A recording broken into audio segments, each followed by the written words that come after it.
Hi hello.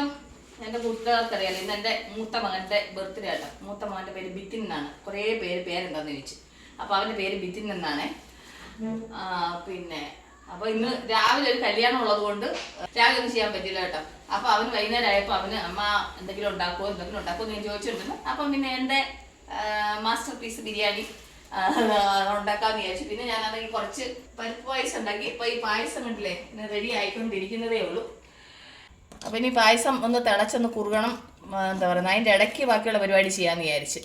ഇന്ന് ഇവിടെ രാംനവമി ആയതുകൊണ്ട് നോൺ വെജ് ഒന്നും കിട്ടത്തില്ലായിരുന്നു. ഇനി ഏതോ ഒരു കടയിൽ എന്താ പറയുന്നത് ഇങ്ങനെ ഒളിച്ചും പാത്തൊക്കെ കൊടുക്കുന്നിടത്ത് പോയിപ്പോൾ ഇപ്പം ചിക്കൻ മേടിച്ചു വന്നേ കേട്ടോ. അപ്പോൾ ചിക്കൻ മേടിച്ചോ, പിന്നെ അതിന് വേണ്ടുന്ന കുറച്ച് സാധനങ്ങളൊക്കെ ഇല്ലായിരുന്നു. അപ്പോൾ അതെല്ലാം കൂടെ ഒക്കെ മേടിച്ചുകൊണ്ട് തന്നു. അപ്പോൾ ഞാൻ ശരിയെന്ന് വിചാരിച്ചിട്ട് എന്നാൽ രാത്രിയായി, സന്ധ്യയായി, അപ്പം പണി തുടങ്ങാമെന്ന് വിചാരിച്ചു. അപ്പം വെറുതെ എൻ്റെ കൂട്ടുകാർക്ക് ഇതിനെ പറ്റിയുള്ള ചെറിയൊരു വീഡിയോ ഷെയർ ചെയ്യാമെന്ന് വിചാരിച്ചു. അപ്പം ബർത്ത്ഡേക്കാരന് ബിരിയാണി വേണമെന്ന് പറഞ്ഞപ്പോൾ ഇനിയിപ്പോൾ നമ്മൾ ചോദിക്കുമ്പോൾ ഉണ്ടാക്കി കൊടുക്കാതിരിക്കാൻ പറ്റത്തില്ലല്ലോ. അപ്പോൾ അതുകൊണ്ട് ഉണ്ടാക്കുവാണ്. ഓക്കെ, അപ്പോൾ സാധനങ്ങളൊക്കെ റെഡിയുണ്ട്. അപ്പോൾ ഞാൻ ബിരിയാണി ഉണ്ടാക്കട്ടെ, അത് കഴിഞ്ഞ് നമുക്ക് കാണാം. എൻ്റെ പരിപ്പ് പായസത്തിൻ്റെ വീഡിയോ കൂട്ടുകാർക്ക് ഷെയർ ചെയ്തിട്ടുണ്ട്. ബിരിയാണിയുടെ വീഡിയോ കുറേ ഞാൻ നമുക്ക് ഷെയർ ചെയ്തിട്ടുണ്ട്. അതുകൊണ്ട് ഇടയ്ക്കിടയ്ക്കൊക്കെ കാണിക്കാം. ഓക്കെ, അപ്പോൾ നമുക്ക് പരിപാടികൾ തുടങ്ങാം. കാരണം ഇപ്പോൾ ആളുടെ സമയം 7 മണിയായി. 1 മണിക്കൂർ കൊണ്ട് പണി കഴിയണം. ഓക്കെ, ശരി, നമുക്ക് കാണാം വീണ്ടും. ഇപ്പോൾ ഞാനെൻ്റെ പിന്നെ ബിരിയാണി ഫൈനൽ സ്റ്റേജിലോട്ട് എത്തിക്കൊണ്ടിരിക്കും. ഫൈനൽ സ്റ്റേജ് എന്ന് വെച്ചാൽ എല്ലാം ആയി. ഇനി ഇതിനെല്ലാം ഒന്ന് മിക്സ് ചെയ്ത് വെച്ചാൽ മതി. അരി നെയ്ക്കകത്ത് കറുവപ്പട്ടയും ഗ്രാമ്പും ഏലക്കയും എല്ലാം കൂടി ഇട്ടൊന്ന് വറുത്തു. എന്നിട്ട് നമ്മൾ ചിക്കൻ മസാല തയ്യാറാക്കി വെച്ചിട്ടുണ്ട്. അതിന് ഇതിലേക്ക് ഇട്ട് കൊടുക്കുന്നുണ്ട്. ഇനി ഇതിനെ ഒന്ന് മിക്സ് ചെയ്തിട്ട് ഇതിലേക്ക് തിളച്ച വെള്ളം കൂടെ ഒഴിച്ച് ഉപ്പും കൂടെ ആവശ്യത്തിന് ചേർത്ത് അടച്ച് വെച്ചങ്ങ് വേവിച്ചാൽ എൻ്റെ ബിരിയാണിയായി. ആക്ച്വലി ഞാൻ എന്താ പറയുന്നത്, ഇങ്ങനത്തെ വലിയ ക്വാണ്ടിറ്റി ബിരിയാണി ഒന്നും പ്ലാൻ ചെയ്തില്ലായിരുന്നു. അവൻ്റെ 2-3 കൂട്ടുകാർ വരുമെന്ന് വിചാരിച്ചിട്ടാണ് ഞാൻ ബിരിയാണി ഉണ്ടാക്കാൻ തുടങ്ങിയത്. പക്ഷേ ആ 2-3 പേരെന്നുള്ളത് ഇപ്പം 10 പേരിൽ വന്ന് നിൽക്കുക. അപ്പോൾ ഈ 10 പേർക്കുള്ള ബിരിയാണി ആവണമെന്ന് വെച്ച് പിന്നെ ഞാൻ കുറച്ചും കൂടെ അരി എടുത്ത്, പിന്നെ എന്താ പറയുക, ചിക്കൻ പിന്നെ എന്തായാലും ഉണ്ടായിരുന്നു, അതിനെ അഡ്ജസ്റ്റ് ചെയ്തെല്ലാം ആക്കിയിട്ട് എന്തായാലും ബിരിയാണിക്കുള്ള പരിപാടിയായി. ഇതിന് പായസമുണ്ട്. അപ്പോൾ ഇതാണ് എൻ്റെ ബർത്ത്ഡേ സ്പെഷ്യൽ. പിന്നെ അതിന് കുറച്ച് വെള്ളം കൂടെ തിളപ്പിച്ചൊക്കെ ചേർത്തിട്ട് അപ്പം ബിരിയാണിയാവും. ഓക്കെ, അത് കഴിഞ്ഞ് നമുക്ക് കാണാം. അങ്ങനെ എൻ്റെ ബിരിയാണി ഫൈനൽ സ്റ്റേജിലായിട്ടുണ്ട്. ഞാൻ ഉണ്ടല്ലേ ബിരിയാണി ഞാൻ സെറ്റാക്കി വെച്ചിട്ടുണ്ട്. ഇടയ്ക്കൊക്കെ ഒന്ന് ഇളക്കിയൊക്കെ കൊടുത്തു. റെഡിയാണ് കേട്ടോ.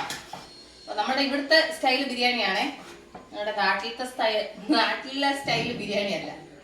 അപ്പം ബിരിയാണി റെഡി ആയിട്ടുണ്ട്. പിന്നെ സലാഡ് ഉണ്ടാക്കാനെല്ലാം അരിഞ്ഞു വെച്ചിട്ടുണ്ട്. പായസം റെഡിയുണ്ട്. അത്ര ഒരു സിമ്പിൾ. പിന്നെ കേക്ക് ഉണ്ട്, അത്ര തന്നെ. ഇതാണ് ഇന്ന് എൻ്റെ മകൻ്റെ ബർത്ത്ഡേ വിശേഷം കേട്ടോ. അപ്പം റെഡി ആയിട്ട് അവൻ്റെ ഫ്രണ്ട്സ് വരണം. അപ്പം ഞാനും ഒന്ന് പോയൊന്ന് റെഡിയായി വരട്ടെ. അത് കഴിഞ്ഞിട്ട് നമുക്ക് കേക്ക് കട്ട് ചെയ്യാം. ഓക്കെ, അപ്പോൾ ആദ്യം അപ്പൂസ് കേക്ക് അൺബോക്സിങ് ചെയ്യുന്നുണ്ട്. അൺബോക്സിങ് ചെയ്ത് കഴിഞ്ഞിട്ട് നമുക്ക് കാണാം. അപ്പോൾ ചോക്ലേറ്റ് കേക്കാണ് വാങ്ങിച്ചത്. പേസ്ട്രീസ് കേട്ടോ, ചോക്ലേറ്റിൻ്റെയാണ് പേസ്ട്രീസ് വാങ്ങിയത്.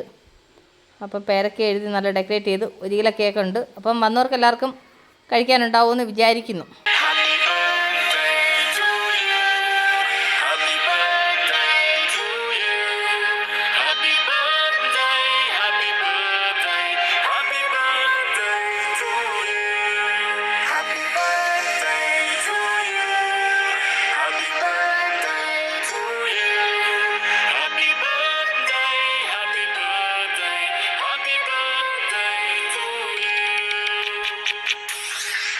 Happy birthday.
അങ്ങനെ കേക്ക് കട്ടിങ്ങൊക്കെ കഴിഞ്ഞ് അത് കഴിഞ്ഞ് ഞാൻ ഉണ്ടാക്കിയ സ്പെഷ്യൽ ബിരിയാണിയൊക്കെ എല്ലാവർക്കും കൊടുത്തു. എല്ലാവരും ഇന്ന് കഴിക്കുന്നുണ്ട്. ഇവർ കഴിച്ച് കഴിയുമ്പോൾ ഇവർ സിനിമ കാണാൻ പോകാൻ റെഡിയാവും കേട്ടോ.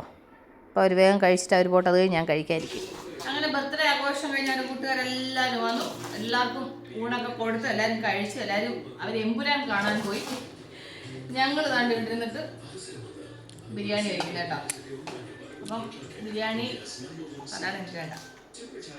ഞങ്ങളുടെ ബർത്ത്ഡേ സ്പെഷ്യൽ ഇതാണ്. ഓക്കെ, അപ്പോൾ ഞങ്ങൾ ഈ വീഡിയോ വൈൻഡപ്പ് ചെയ്യാണ്. അപ്പോൾ എൻ്റെ കൂട്ടുകാരുണ്ടല്ലോ നമ്മുടെ ബർത്ത്ഡേ സെലിബ്രേഷന് നമ്മൾ അടുത്ത വീഡിയോ വീണ്ടും കാണുമ്പോൾ take care, bye, see U.